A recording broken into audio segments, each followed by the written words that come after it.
ये सभी छात्र छात्राएं कैसे हैं आप सब लोग। देखिए, कल की वीडियो आप लोगों को क्लास की इसलिए नहीं मिल पाई थी कि कल थोड़ी तबीयत ठीक नहीं थी, एक कंटिन्यूटी टूट गई थी कल की। लेकिन उसी चीज को आज आगे बढ़ाते हुए आज जो हमारा टॉपिक है, जो विषय है हमारा, वो है भारतीय संविधान। और भारतीय संविधान में जो टॉपिक है वो है नियंत्रक और महालेखा परीक्षक, जिसे हम शॉर्ट में कहते हैं कैग। कैग की फुल फॉर्म है, एग्जाम में आता है कंट्रोल ऑडिटर जनरल। ठीक, इसका मतलब ये होता है जो भारत सरकार का धन होता है। आप ये जान लीजिए, जो भारत सरकार का धन होता है, जो भारत सरकार कोई भी योजनाओं के लिए, किसी भी परियोजना के लिए जो धन का आवंटन करती है, तो उस पे किस आदमी का नियंत्रण होना चाहिए, कोई ऐसी बॉडी हो जिस पे वो देखरेख कर सके। तो ब्रिटिश शासन काल से ही इस चीज की स्थापना की गई थी, अंग्रेजों के द्वारा ही की गई थी। लेकिन वर्तमान में ये बहुत ही महत्वपूर्ण पद माना जा रहा है। इसका उद्देश्य यह है कि जो भारत सरकार सरकारी पैसा जारी करती है किसी भी योजना परियोजना को लागू और चालू करने के लिए, वो सब की जांच देख रेख, वो कार्य ठीक प्रकार से हुआ है या नहीं हुआ है, जो उसमें रूल रेगुलेशन दिए गए थे वो उन्हें फॉलो किया गया है या नहीं किया गया है, इन सब की जांच कैग के द्वारा ही की जाती है। यहां तक क्लियर है आप लोगों को। इसके बाद मैं आपको बतला दूं, कैग जो है आपका एक ऐसी स्वतंत्र बॉडी है, इंडिपेंडेंट बॉडी है, इसका किसी पे भी जोर नहीं है और ये स्वतंत्र है। इसका जो उल्लेख किया गया था वो आर्टिकल 148 से 151 में किया गया है। और इसकी जो नियुक्ति करते हैं वो भारत के राष्ट्रपति के द्वारा की जाती है, भारत के राष्ट्रपति के द्वारा की जाती है। और इसका जो कार्यकाल होता है वो 6 वर्ष या 65 वर्ष, जो भी दोनों में से पहले हो जाए तब तक रहता है। 6 वर्ष और 65 वर्ष का मतलब यह है कि अगर किसी आईएएस अधिकारी को जॉब करते करते 50 साल की एज हो गई और उसे कैग बना दिया गया 50 साल की एज में, तो अभी तो रिटायरमेंट में 65 साल है, उसके 15 साल बाकी है। तो 6 का मतलब यह है कि वो 56 साल तक अपने पद पे कार्य करेगा। क्लियर है पॉइंट। दूसरा 65 का मतलब यह है कि अगर किसी आईएएस अधिकारी को कैग बना दिया गया और उसे जॉब करते करते 62 या 63 साल हो गए, ताकि जो कार्यकाल बच रहा है वो 2 साल का ही बचा हुआ है, 2 ही साल बचा हुआ है ना, तो वो अपने पद पर मात्र 2 ही साल काम करेगा। समझ गए आप लोग इस चीज को। तो क्या तो 6 साल पहले हो जाए या फिर 65 वर्ष पूरे हो जाए, दोनों में से जो भी एक पूरा हो जाएगा तब तक ये अपने पद पर बना रहेगा और कार्य करता रहेगा। दूसरा यह है कि ये जो अपनी वार्षिक रिपोर्ट है ये भारत के राष्ट्रपति को सौंपता है। अपनी जो वार्षिक रिपोर्ट है, जो इसे वार्षिक रिपोर्ट पेश करनी होती है, वो भारत के राष्ट्रपति को सौंपता है। और भारत के राष्ट्रपति उस रिपोर्ट को, जो वार्षिक रिपोर्ट है इसकी, आर्टिकल 165 के तहत, अनुच्छेद 165 के तहत संसद के दोनों पटल पर रखता है। दोनों पटल का मतलब है लोकसभा और राज्यसभा। क्लियर है यहां तक के बाद। अब राज्यों में जो राज्यों की जांच करता है, तो ये वहां उसकी रिपोर्ट जो है उस राज्य के राज्यपाल के द्वारा सौंपता है, राज्यपाल को सौंपता है। और राज्यपाल उस रिपोर्ट को, जो वार्षिक रिपोर्ट है राज्य की, इसने जो जांच करी है, उस रिपोर्ट को उस राज्य के विधानमंडल में प्रस्तुत करता है। अगर कहीं लोग विधानसभा और विधान परिषद है तो राज्यपाल दोनों में प्रस्तुत करेगा, और अगर विधान परिषद नहीं है और विधानसभा है तो विधानसभा में प्रस्तुत करेगा। क्लियर है पॉइंट आप लोगों को। दूसरा मैं आपको बतला दूं, इसके पद से हटाने का एकमात्र आधार यह है कि संसद के दोनों सदनों में अगर इसके खिलाफ जो बिल या प्रस्ताव या अधिनियम लाया गया है इसे हटाने के लिए, वो दोनों सदनों में पास होना आवश्यक है। और इसे हटाने के लिए एकमात्र आधार है साबित कदाचार या असमर्थता के आधार पर। अगर यह सिद्ध हो जा कि ऐसा है, साबित कदाचार और असमर्थता, तो यह अपने पद से हट जाएगा। क्लियर? बाकी इसे हटाने का कोई भी अधिकार नहीं है, क्योंकि एक संवैधानिक पद है। क्लियर? बाकी इसकी जो योग्यता होती है कैग की, कंट्रोलर जनरल की, नियंत्रक महालेखा परीक्षक इसे हिंदी में कहते हैं, इसकी योग्यता उच्चतम न्यायालय के न्यायाधीश के बराबर होती है। जो भारत का उच्चतम न्यायालय है, सुप्रीम कोर्ट है, उसका जो न्यायाधीश है उसकी योग्यता के बराबर इसकी योग्यता होती है। क्लियर? और इसे शपथ, इसे जो कैग को शपथ दिलवाएगा नियंत्रक महालेखा परीक्षक को, वो आपका भारत के राष्ट्रपति दिलाएगा, जो भी उस समय राष्ट्रपति रहे। क्लियर? अब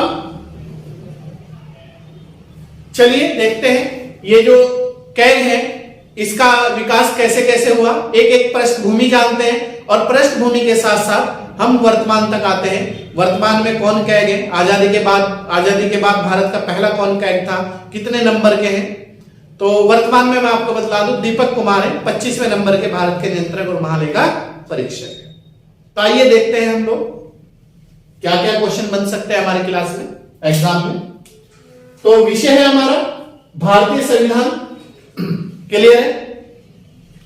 टॉपिक है हमारा नियंत्रक एवं महालेखा परीक्षक, इसे शॉर्ट में कहते हैं CAG, CAG, CAG, controller and auditor general. Control भी कह सकते हैं आप इसे, controller and auditor general. Clear है यहां तक के पॉइंट? अब देखिए इसकी जो पृष्ठभूमि है, मतलब ये पद कब से शुरुआत हुई, इसकी कैसे कैसे बना है, क्या है। आप देखिए भारत के महालेखाकार का कार्यालय 1858 में अंग्रेजों द्वारा स्थापित किया गया था। मतलब पहली बार 1858 में इस चीज को जो फील किया था, महसूस किया था कि एक इस तरह की बॉडी होनी चाहिए जो सरकारी धन पे देख रेख कर सके अपनी, वो अंग्रेजों ने महसूस किया था। और इस तरह के कार्यालय की जो पहली बार स्थापना हुई थी वो 1858 में। क्लियर है पॉइंट? 1860 में सर एडवर्ड ड्रम, ये भी अंग्रेज थे, को पहला महालेखाकार बनाया गया था। 1860 में सर एडवर्ड ड्रमंड, ये अंग्रेज थे, इन्हें पहला महालेखाकार अंग्रेजों को द्वारा ही नियुक्त किया गया था।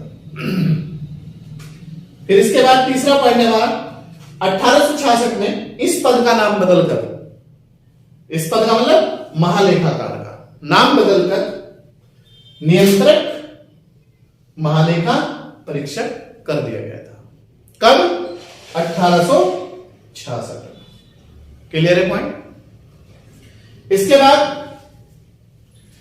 भारत शासन अधिनियम 1919 का जो भारत शासन अधिनियम था, उसमें क्या किया गया था, महालेखा परीक्षक को सरकारी नियंत्रण से मुक्त कर दिया गया था। जो सरकारी इस पे कंट्रोल था सरकार का, उसे इसे आजादी दे दी गई थी, फ्रीडम दे दी गई थी और बिल्कुल इंडिपेंडेंट घोषित कर दिया गया था कि आज के बाद ये जो बॉडी होगी नियंत्रक महालेखा परीक्षक, ये बिल्कुल फ्रीडम के साथ अपना कार्य करेगी। कब? आप याद रखना 1919 में, भारत शासन अधिनियम 1919 में। क्लियर?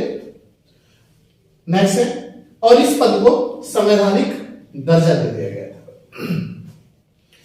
यह थी इसकी पृष्ठभूमि। क्लियर है यहां तक के पॉइंट? आइए अब देखते हैं दूसरा पॉइंट। कैग का जो रिलेटेड क्वेश्चन आता है एग्जाम में कि कंट्रोल एडिटर जनरल या नियंत्रक और महालेखा परीक्षक का जो उल्लेख किया गया है वो किस आर्टिकल में किया गया है, तो आप याद रखना आर्टिकल 148 से 151 तक। ये क्वेश्चन बार बार एग्जाम में रिपीट होता है नियंत्रक महालेखा परीक्षक का। कभी इसकी नियुक्ति पूछता है, कभी इसकी आर्टिकल पूछता है जिसमें, कभी ये वार्षिक रिपोर्ट पूछता है, कभी इसके पद का कार्यकाल कितना रहता है ये पूछता है, बार बार repetition, most very very important question. दूसरा, कैग की नियुक्ति कैग की नियुक्ति भारत के राष्ट्रपति द्वारा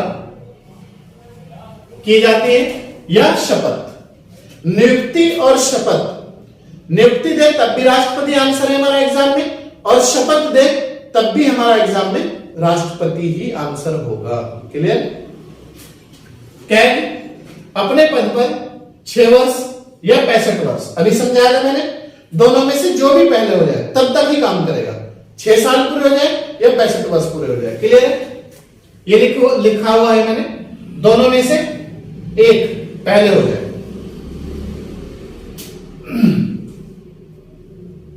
कैग को सरकारी धन मतलब माल जो सरकार द्वारा जारी किया गया पैसा है योजना परियोजनाओं के लिए, उसे कहते हैं सरकारी धन का संरक्षक।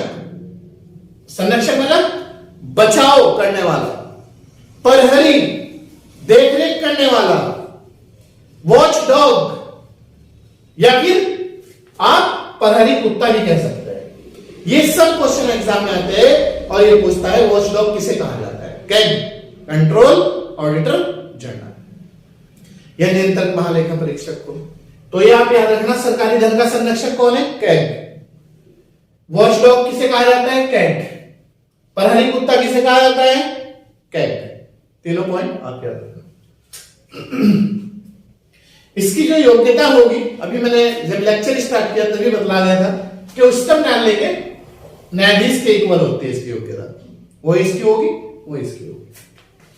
नेक्स्ट, कैग को इसके पद से हटाने का एकमात्र आधार संसद के दोनों सदनों में प्रस्ताव पास होने पर साबित कदाचार या असमर्थता।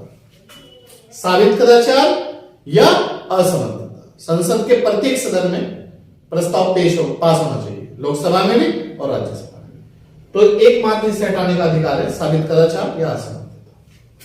नेक्स्ट, यह अपनी वार्षिक रिपोर्ट, लेखा जोखा जो भी होगा, राष्ट्रपति को सौंपता है और राष्ट्रपति फिर उस रिपोर्ट को संसद के प्रत्येक सदन, लोकसभा और राज्यसभा, आर्टिकल 165 के तहत पेश करते हैं और उस पर वहां पर सब चीजों को बतलाया जाता है कि क्या हुआ क्या नहीं हुआ, ये सब चीजें राष्ट्रपति को करता है। नेक्स्ट, किसी भी राज्य की जांच वहां के राज्यपाल को देता है और राज्यपाल उस राज्य के विधानमंडल या विधान परिषद के सामने प्रस्तुत करता है। क्लियर? नेक्स्ट है, कैग संसद की एक लोक लेखा समिति होती है। लोक लेखा समिति के गाइड, मित्र और मार्गदर्शक, गाइड, मित्र, मार्गदर्शक के रूप में कैग कार्य करता है। कौन सी समिति का? लोक लेखा समिति। क्लियर है पॉइंट?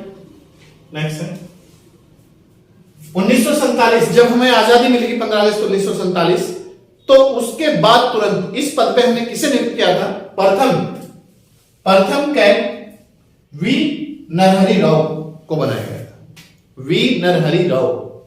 क्लियर है? भारत के अगर पहले कैग पूछ ले कौन थे? वी नरहरि राव। और वर्तमान में कौन है? दीपक दास अपने पद पर 25वें है। क्लियर है? ये भी पूछ सकता है कि वर्तमान जो कैग है वो अपने पद पर कौन से नंबर के हैं? तो वो है आपके 25वें नंबर के। और कौन है? ये है आपके दीपक दास। और ये जो दीपक दास है ये करंट से जोड़ के क्वेश्चन करा गया है। आज आपकी जो है जो हमारी डेट है वर्ष 2022 और डेट है आपकी 17 है, कौन सी? 18 फरवरी 2022 तक जो फिलहाल वर्तमान में कैग है भारत के, वो है आपके दीपक दास और 25वें नंबर के हैं।